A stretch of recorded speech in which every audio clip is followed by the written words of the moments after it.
kanina nung dumating ako dito, wala pa gaanong tao. So ngayon magdidilim na, parami na yung tao ngayon. Siguro may hinihintay sila dito kasi mas maganda kasi dito pag gabi. Kasi maraming ilaw, maraming mga bukas na restaurant, mga kainan, mga ganyan yan. So kanina dumating ako dito mga alas 3. So halos wala pa gaanong tao. So ngayon napakaraming tao na ngayon. Yan. So siguro sinasamantala nila na masilayan pa itong seaside habang hindi pa full blast na tatakpan yung seaside ng buhangin. So ayan hindi tayo makasingit para makita natin yung tabi mismo ng dagat. So dahil puno nga yung seaside, hindi tayo makasingit dyan. So habang dumidilim na ay dumadami na yung tao. So hindi tayo makakasingit. Tingnan natin yung barko na yun na mula pa kanina nagbubuhos ng buhangin. So ito yung magiging proyekto nila, no? Ito yung Manila Bay Reclamation Project ng gobyerno. So ayan, lapitan natin medyo maliwanag itong ating dalang GoPro, no? So ayan, so pwesto tayo dito, no?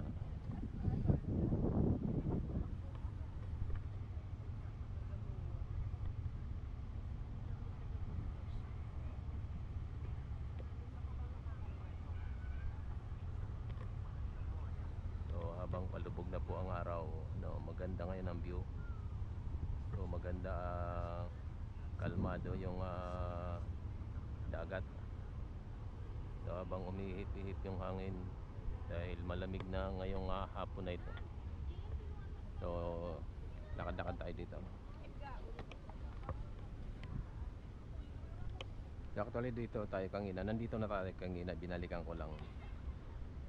So habang parami na nagbubuhos ng buhangin, no? Kanina isa lang yan, ngayon ay dalawa na, nandun ang bandaron, no? So meron pa akong nakikita bandaron, ayun, no? So talagang sa gabi talaga nag-ooperate ng husto yung mga barko dito.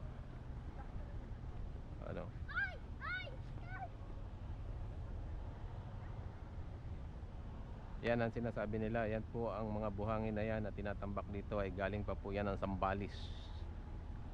Imagine niyo po mga kababayan, sa lawak ng buhangin na tinatambakan nila yan, balita ko ay 3,000 hektar po yan. So gaano karaming buhangin ang tinatambak dyan. At kung ang lahat ng yan ay galing sa Zambales, napakalalim po ng paghuhukayan yan doon. Siguro naman hindi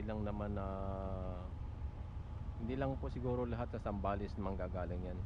Meron tayong mga isla na malalayo na mas maraming buhangin. Parteng Bisaya, maraming buhangin doon. So doon kanina galing ako doon, medyo crowded ang tao doon. So hindi tayo makasingit dito sa seaside, no? So binalikan ko lang yung palubog yung araw. Habang palubog yung araw, lakad-lakad tayo dito.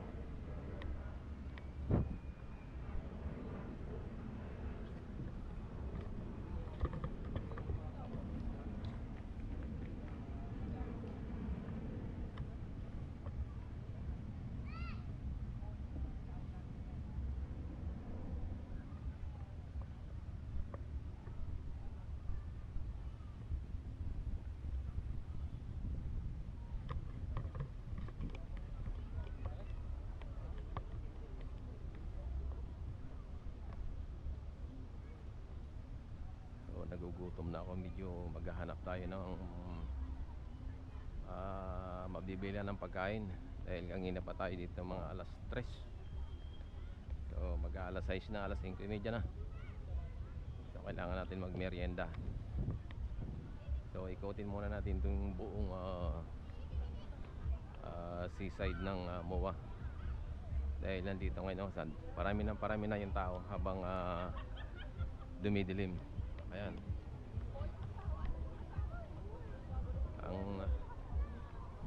Marami dito nagpipicturean, nagsusuklay. Tambay-tambay lang sa tabi ng dagat. Siguro sinasamantala nila ito dahil palang araw wala na silang mauupuan dyan. So siguro banda ron malayo na ang kanilang pagtatambayan. Ayan. Sarap talaga dito pag ganitong oras, wala nang di na gaano mainit yung sikat ng araw at malamig ang simoy ng hangin. Siyempre presko dahil galing po yan sa dagat, medyo malayo-layo sa pollution. So ayan, ito na, parami ng tao dito.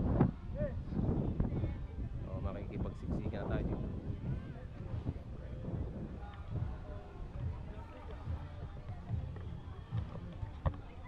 Wow, may nasalubong tayong kakaiba, no? Ayan. Ayan.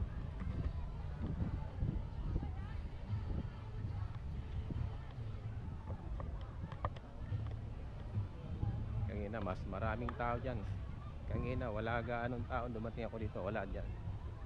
So ito nga pala, medyo nagugutom tayo. Siguro tapusin muna natin yung pag-ikot hanggang doon.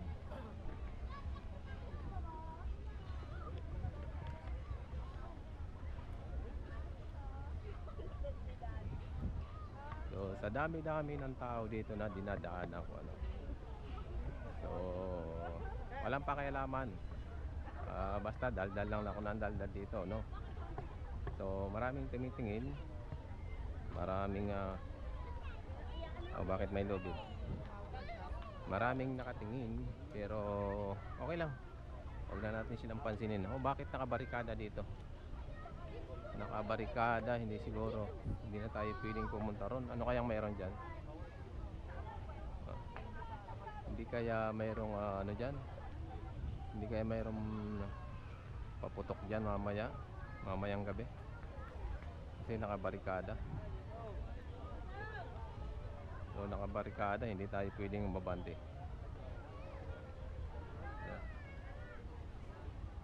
So ano kayang mayroon dito, no? Malamang mayroon tong paputok dito mamayang gabi, kaya hindi na pinalalapit yung tao.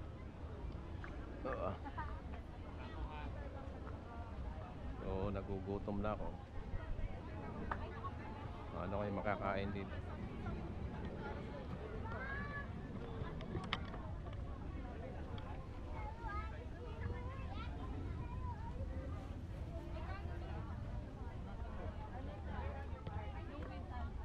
Tinapay.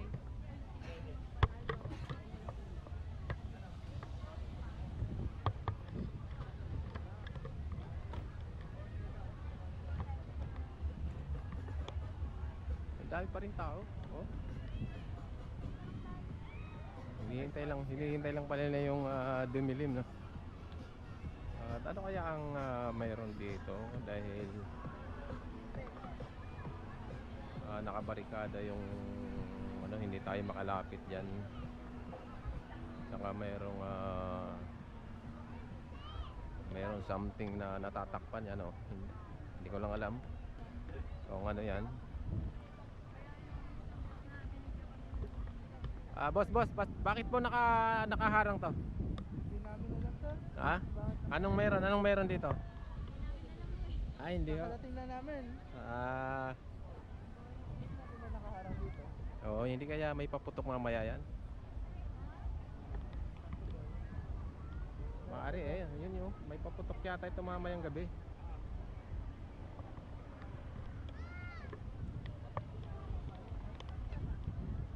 Maaari may paputok nga ito mamayang gabi. Ayan,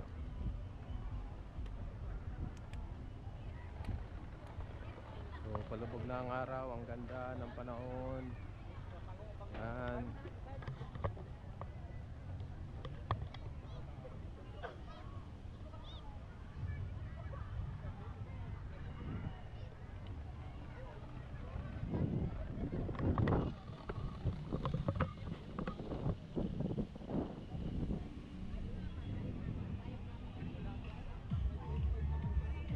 Siguro to. May paputok na ito mamaya kasi may kuryente.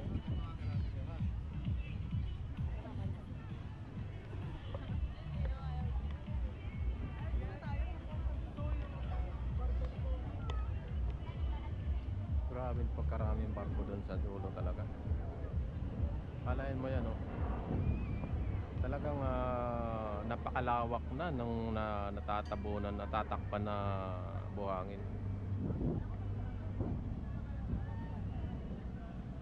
Sobrang lawak na talaga. Yan, ang daming barko. Ang daming barko doon. Yan, mga nagbubuhos ng buhangin dyan. So, talagang i-expand nila yung Metro Manila, no? Dahil dito sa Manila Bay Reclamation Project na to. So, marami ang makikinabang dito. Maraming mga investor na mag-i-invest dito pag ito'y nayari na. At bukod doon, dadami ang trabaho ng tao. Dadami ang trabaho ng Pilipino, bawat Pilipino.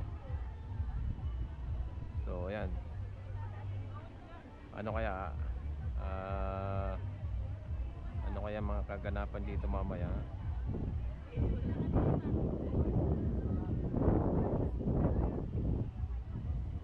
So, ikot tayo ulit, ikot.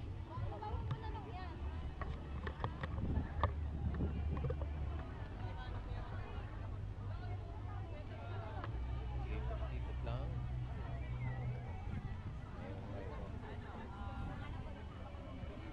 And did you see the video how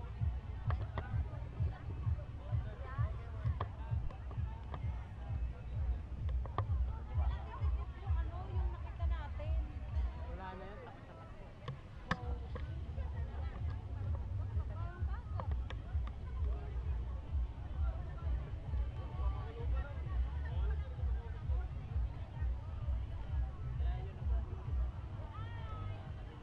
Talagang pumunta lang sila dito para dito lang tatambay-tambay lang, oh. Ayaw nila tumambay doon.